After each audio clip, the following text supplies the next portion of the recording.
তোরা দুইটাই আমার লেগা দোয়া কর, আজকে পরীক্ষা রেজাল্ট দিব, আমি জানি পাস করি, বুঝছস? মানুষের দোয়া আমি অনেক লইছি, কোনো দোয়াই কামে লাগে না। আচ্ছা, কুত্তার দোয়া কামে লাগে, তবে তোরা আমারে দোয়া দে, আমি জানি আজকে পাস করি।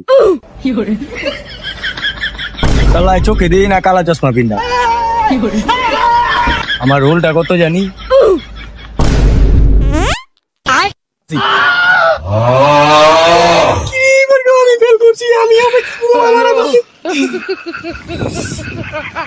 এটা 3-3 বার পরীক্ষা দিয়েছি, 3-3 বার আমি ফেল করছি। সবাই কি করুম? আমি জানতাম এবারও ফেল করুম। কুত্তার দোয়া কামে লাগলো না। আমি বন্ধু বান্ধবের লগেও আহি নাই আমার রেজাল্ট একবার, এর লেগে আমি একলা রেজাল্ট একবার আইছি, তারপরও ফেল করলাম।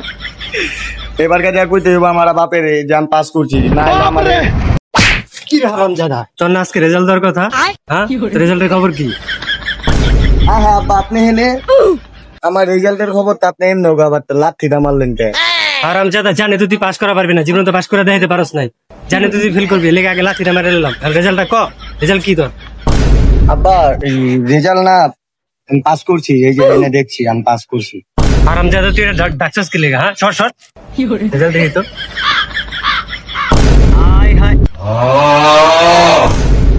আব্বা ভুল বসতে ফেল করে হালাইছি, কুত্তার দোয়া চাইছিলাম তো এর লেগা। আব্বা ভাই যে আপনার হারামজাদা আজকে ফেল হয়ে গেছিল,